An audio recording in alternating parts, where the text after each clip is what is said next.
There's a lot of stories in the Bible that I wish I was there for. Because like I said, they paint this picture of everybody just being all professional and solemn all the time. Like, yes, I'm biblical. You know, like, I don't know what the word is, but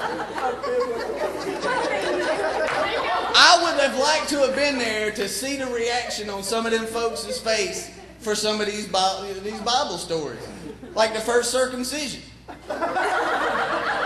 That mug had to come out there and tell all them dudes what he was about to do. You know, them guys was like, you gonna cut what?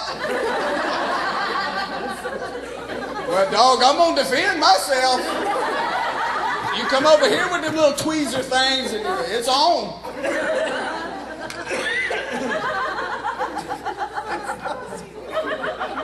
Like, you don't read about that part in the Bible, like some fist fights ensuing over some cutlery right next to the stuff, you know,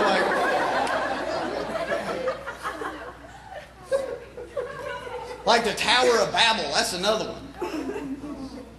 What did that even look like? God came down and confused all of their languages. So it's like, hey, Steve, how you doing this morning? Fine, man. How are you doing? It's like, oh, you ready to get to work? I don't have a little trouble. What'd you just call me?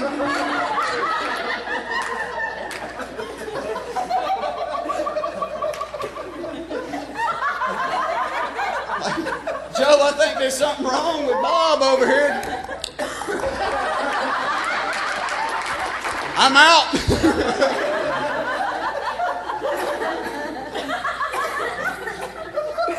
Like, I find it hard to believe that Moses didn't get cocky.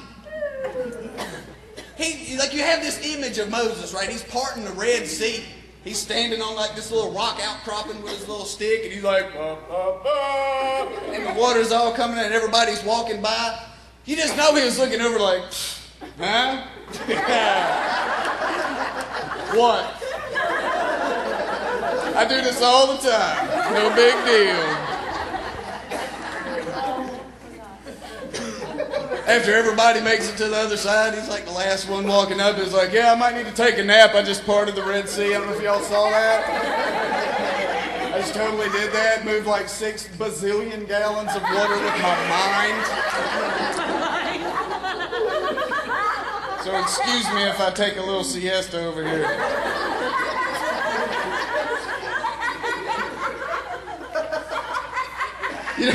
You don't ever see, you don't ever see that part in the story, and that's the stuff that I look for. I'm like, you know, that just didn't go over with nobody saying anything. Like the walking on water bit.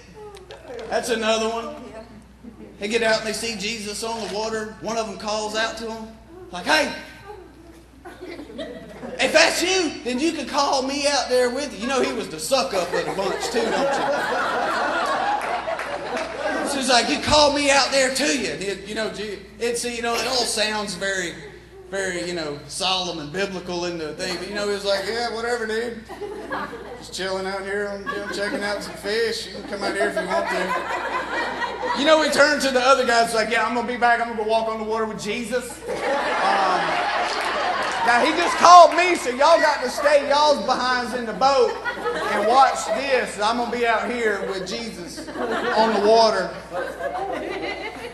You just wonder how confidently he stepped out of that boat. You know what I mean? Like, that's what I wish he'd...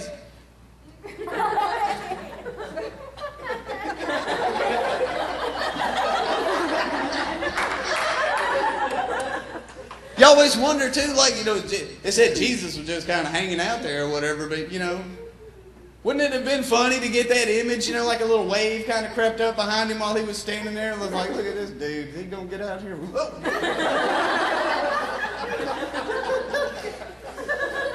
Like, where does it say in the Bible Jesus never lost his balance? You think he ever tripped over his sandal or something like that? Those are the kind of things that I wonder about.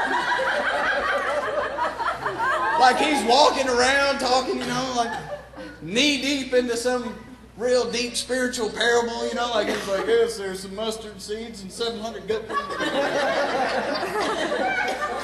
Talk to somebody about trimming this down.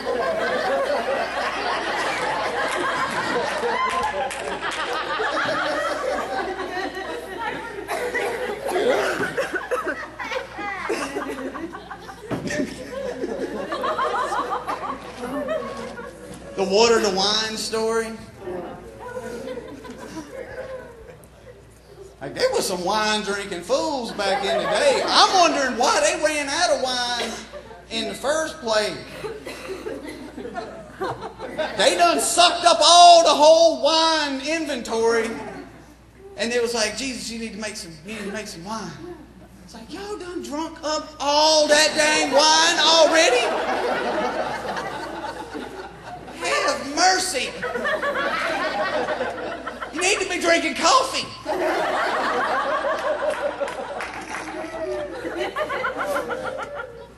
But you wonder, because like he just had like some dudes, go get a little, hey, fill these vats full of water, and they're like, oh, I'm going to turn this to wine. They're like, sound like you've been too much wine. I'll do it though, I don't want to get beat. Like, that stuff ain't in the book, but that's what I think about when I read those stories. And you just get kind of... I feel bad sometimes because you're supposed to be learning all of this stuff about the Bible, getting a closer relationship with Jesus, and I wind up just getting a bad case of the giggles for 2.5 hours. Can't even concentrate on what I'm supposed to be reflecting on.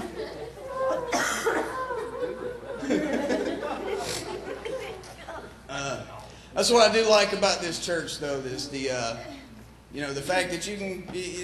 I went to churches when I was little. There was no laughing. There's no fun to be had. There's no smiling, no fun. You sit there and you shut up, and that's your job. When it's time for you to say amen, I will let you know. Till then, you shut it. So you come here, you can totally show up on a Sunday and get your giggle on, and it's fine. That's awesome. I just wish I could do it at the appropriate time.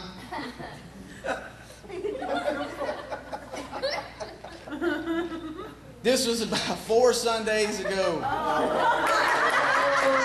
Oh yeah, 4 Sundays ago. I got a minute, right? Yeah. About 4 Sundays ago. This is all stuff that I found out after the fact, so I just want y'all to know that until then, I did not know any of this. Annie had a little walkie-talkie that she was going to be talking. She was going to be talking to the sound booth in. I did not know this. She also had the mic of that walkie-talkie routed up and into her shirt, like down here. I did not know this. We're in the little ready room back here praying, about to go on stage, and she's like, all right, is everybody ready? Are you guys ready?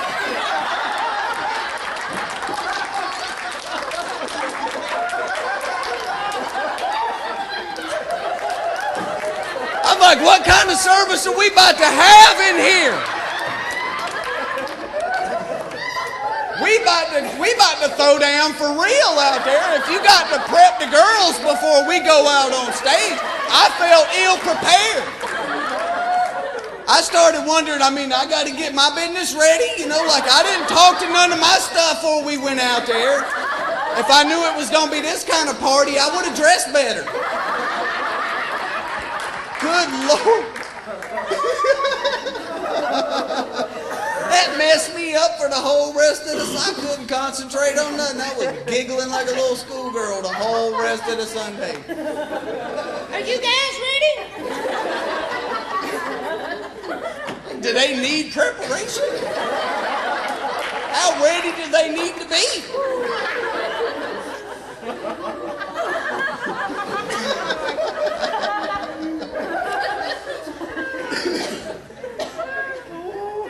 All right, well, I do appreciate everybody giving me a couple of minutes, giving me the opportunity to come up here and, make you laugh a little bit.